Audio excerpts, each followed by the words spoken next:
I'll have a mineral water, thanks. So what does it feel like to be God? I don't know. I might not be the right man for this part. Why not? Because I'm an agnostic. I've never really given God a lot of thought. Now, how am I supposed to dance the part if I'm not sure what he's like, or even if he exists? Of course God exists. When I pray, I know God is there. He always responds. I can understand Martin's doubts. The creation story of the Bible is not scientific. If you study what nature tells us about the origin of the universe and the origin of life, you will see we don't really need a God. She began to trace back evolution till the beginning of time.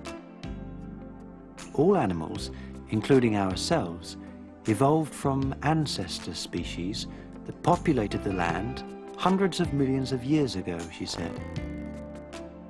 All life on land, whether plants or animals, originally came from the sea.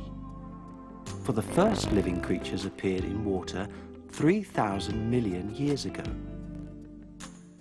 They were very simple organisms, she said, but they assembled the first building blocks of life. To go back a step further, our solar system was born when a huge gas cloud collapsed. The Sun was formed in the middle. Our Earth was a chunk that became one of its satellites. Our solar system, in turn, is part of a galaxy of hundreds of millions of stars. Our galaxy, and all other galaxies, arose from a distinct point in space and time, she said. This is what is known as the Big Bang. That's how it happened, and not as we find in the Bible. If only we knew everything, we could then explain that we really don't need a creator God. That's nonsense. Then we need a creator all the more. Why do the laws of nature exist? Why are they what they are? Henry then presented a counter-argument, which made a deep impression on me. Light comes about, he said, when an electron, which orbits a nucleus, jumps from one energy level to the next. It emits a photon of light. Every photon of light travels at a constant speed. This is known as the speed of light. It's enormously fast, 200,000 miles per second. Suppose a photon of light begins in a distant star. It will travel minute after minute, year after year, with exactly the same speed and keeping its exact wavelength.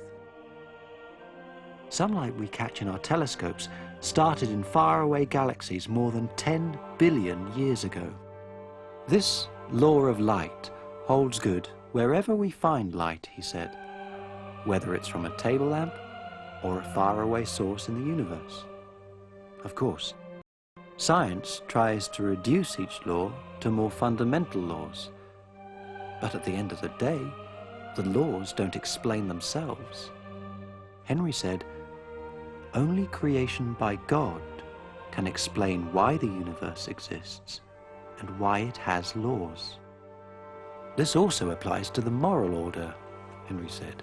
There are fundamental laws of right and wrong that are bigger than ourselves. Suppose God did not exist. Morality would then ultimately rest on convenience. It would be up to us to decide what is right or not, as long as we get away with it.